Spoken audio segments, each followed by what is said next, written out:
Hey, what's up everybody? This is Anthony from Anthony's Customs, and today I'm going to bring you my newest custom, Halo Reach review, a DC review, and 2 Marvel reviews. They're not technically Marvel Legends, but they fall into the 6-inch category. So, got a nice spread for you today. We're going to start off with my newest custom, Udon Taskmaster. This is the 4th one I've made.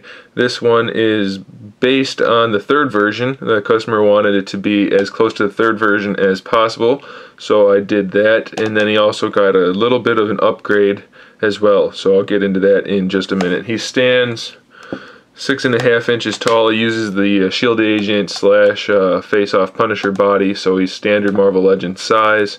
Pretty common figure. I mean, everybody's familiar with that figure, so that's the base for this. The head is a Moon Knight head that has been resculpted to have the Taskmaster mask on it. It's some kind of, it's not a hockey mask, but it's a mask. Looks like that.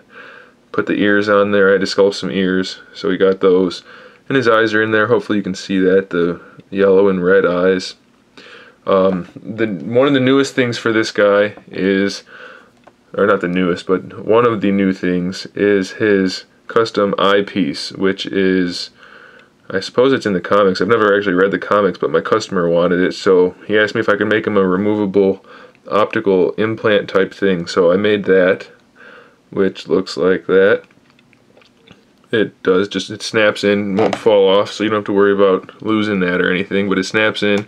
Really, all you have to do is slide in the narrow end first, the outside of the eye, just slide that in there and then push the rest in place, and it'll sit there and snug to the head, so that'll stay there. It fits with either hood, obviously, the down hood, which is on here already. Of course, that's not going to get in the way.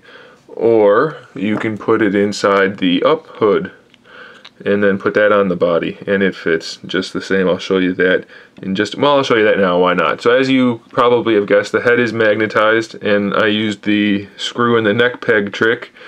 It's not really in the neck peg, but it's in the neck disc thing, so it doesn't impede the articulation at all. In fact, it gives you a little bit extra, but what it also does is allow me to remove these interchangeable hoods, which are also magnetized.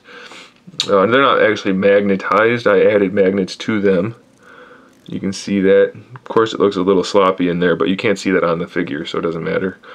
But so the magnets are in there to hold them in place, both pieces, and then there's one on the back of the neck, so that with the up hood, obviously it restricts the head movement a lot, so you have to have the neck peg lined up ahead of time for the most part. And then you can put the head on with the hood. As you can see, his hood is up now. And you can sit that a little better, but I'm not going to bother doing that in the video because it's not super important. You can arrange that however you like. But as you can see, the eyepiece still goes in there, and the head shows through with the hood. So he can display with the hood up, hood down, eyepiece, either way, whatever he wants to do, he can display it like that. Just hopefully customer doesn't lose this, because this isn't a very tiny piece, and I don't really want to sculpt it again, but I could if I had to. Anyway, let's move on. So the hood, both hoods, and all the sculpting work was actually done using Knead-A-Tite. I prefer that stuff, but I haven't used anything else yet, so I can't really say I prefer it. I like it. We'll see what happens when I use some of the AVs or AVs stuff. Anyway, all the sculpting was done with that. The strap work was done using Sinister Cape pieces. These shoulder pieces were done the same. These wrist pieces were sculpted on both sides. His hand gauntlet thingy is sculpted, and then there's a magnet in there.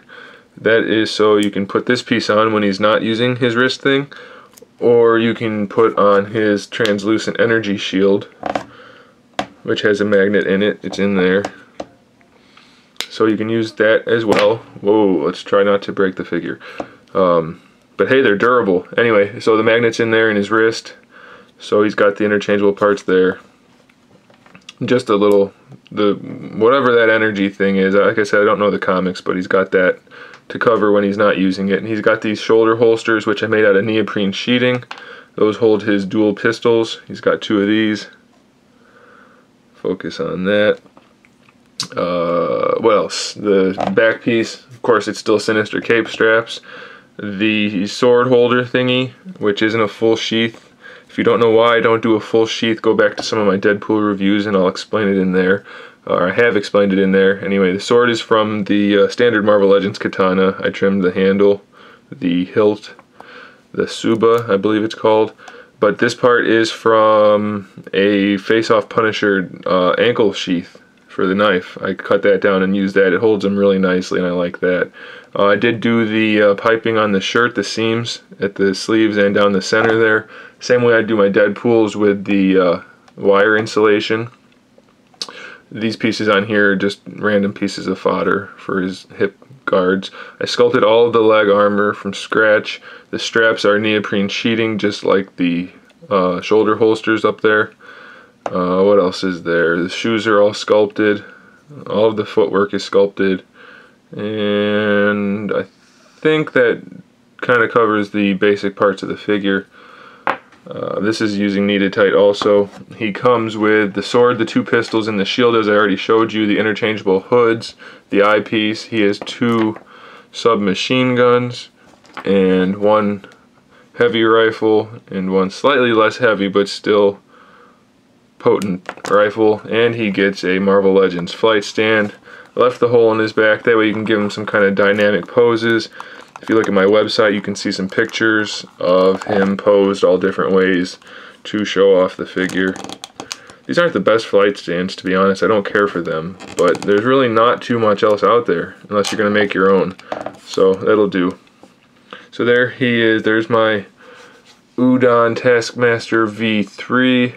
Let's go ahead and get him geared up, and we'll call it a wrap for this video. Give him all his goodies.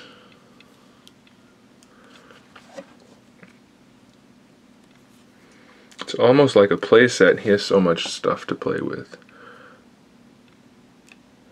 The only thing I kind of wish I could have done, and I don't see how I could have ever been able to do this, is to make this eyepiece light up instead of just painting it the kind of an iridescent red. Having it light up would have been really cool, but I have no idea how I could have ever done that to something so small. Anywho, there he is. Let's give him a gun real quick, and that'll do it. Get that out of the way, put it back on. Alright, so there he is. There is the Udon Taskmaster V4. I think if I said that wrong earlier, I don't know. But there he is, Udon Taskmaster V4. All his goodies. If you have any questions, let me know. Let me know what you guys think in the comment section below. And stay tuned for the rest of the videos I'm going to record today. So, in the meantime, keep collecting.